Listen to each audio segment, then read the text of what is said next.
안녕하십니까. 이어서 경남 소식 전해드립니다.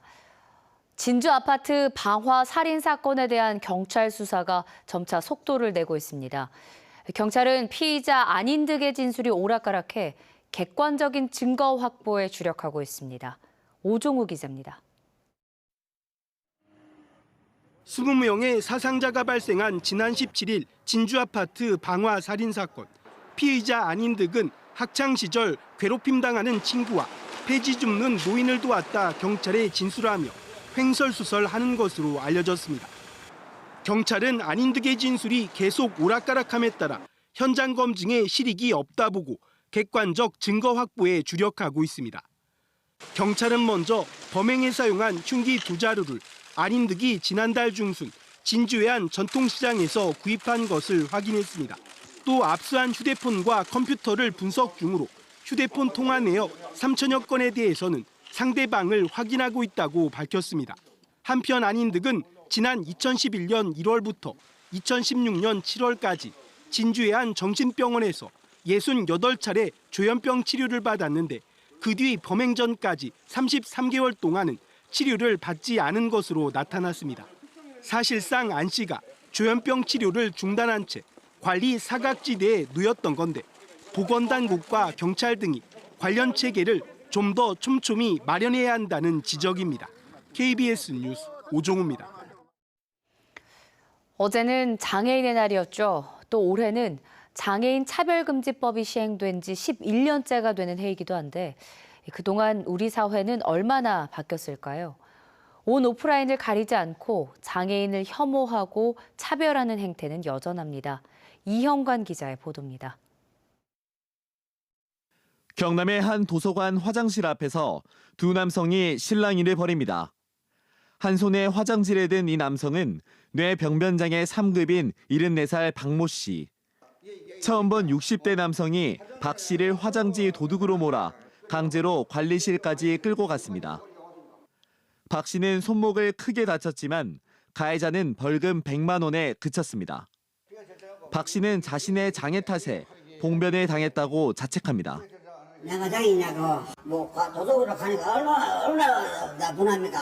요때가 내가 제일 내게 지체장애 1급인 남종우 씨도 장애인 편의 개선을 주장하다 혐오 발언을 들었습니다. 장애인들 따지고 보면 세금 벌어지 아니냐. 우리가 낸 세금 받아 먹으면서. 인터넷에도 장애를 비하하거나 혐오하는 표현이 넘쳐납니다. 24살 한모 씨는 지난해 SNS에 올린 장애 등급 복지 카드 사진이 장애 비하 내용과 함께 유포됐습니다. 장애인인 걸 밝히는 거 그때 당시에 거래했는데 기분 나빴어 솔직히죠. 그것도 수십만 명이 보는 사이트가. 국가인권위원회 조사 결과 장애인의 95%가 온라인 혐오를, 73.5%가 직접 혐오 표현을 당한 것으로 나타났습니다. 신고로 이어지는 경우가 지극히 적습니다. 자신이 누군가에 의해서 죽임을 당할 수 있다는 공포심에 휩싸이다 보니까.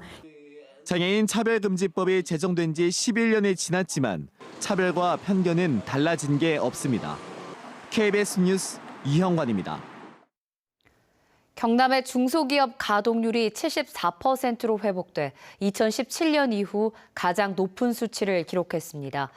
한국은행 경남본부의 조사 결과 경남 중소기업체의 가동률은 올해 1월 73.8, 2월 74%로 지난해 1월 이후 꾸준한 상승세를 타 전국 평균 가동률을 웃돌았고 2년 사이 최고치를 기록했습니다. 이에 따른 경남 제조업의 생산도 지난해 2월 전년 동기 대비 16%가 감소하는 최악의 상황을 겪은 이후 10월부터 상승 반전에 회복 조짐을 보이고 있습니다. 오늘부터 다음 달 8일까지 경남, 부산, 울산에서 대대적인 고용 실태 조사가 진행됩니다. 동남지방통계청은 다음 달 8일까지 18일 동안 경남과 부산, 울산 지역 3만 8천 가구를 대상으로 고용조사를 실시해 발표하기로 했습니다. 이번 조사는 시군구별 고용과 실업, 직업별 취업자를 정확히 파악해 일과 가정 양립을 위한 고용 대책과 실업 대책 자료로 활용하게 됩니다. 지난 겨울 3,900여 개의 전지훈련팀이 경남을 찾은 것으로 나타났습니다. 경상남도는 특히 2020 도쿄올림픽을 앞두고 일본과 기후가 비슷한 경남에 연 인원 12,800여 명의 외국인 선수가 방문했다며 전지훈련팀 유치로 427억 원의 경제적 효과가 발생했다고 밝혔습니다. 2000년 가야왕도 김해에서 열리고 있는 43회 가야문화축제가 오늘 폐막식을 끝으로 나흘간의 행사를 마무리했습니다. 세계화합 김해 줄땡기기가 오늘 오후 김해교육지원청 앞에서 수로왕을 상징하는 좌부와 허황우를 상징하는 우부로 나뉘어 진행됐습니다.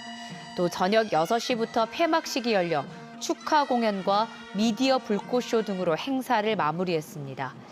가야 탄생의 의미와 가야 문화를 재조명하는 이번 축제에는 김수로왕 행차와 각국의 축하 공연 등 44개 행사가 나흘 동안 이어졌습니다.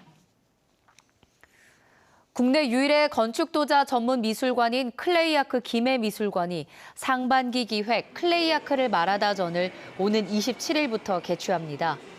건축도자가 나아갈 방향을 제시하고자 하는 이번 전시회는 신상호 등 9명의 한국 작가가 100여 점을 선보입니다. 이번 전시는 오는 9월 1일까지 이어집니다. 창원지방법원이 별거 중인 아내에게 문자 폭탄을 보내고 협박한 혐의로 재판에 넘겨진 47살 박모 씨에게 징역 1년 2월을 선고했습니다. 지난해 10월 법원이 가정폭력을 일삼던 박 씨에게 아내에 대한 접근 금지와 휴대전화 등 송신 금지 명령했지만 박 씨는 이를 무시하고 아내 집을 찾아가 지난해 11월부터 약 석 달 동안 문자 1000통을 보낸 혐의를 받고 있습니다.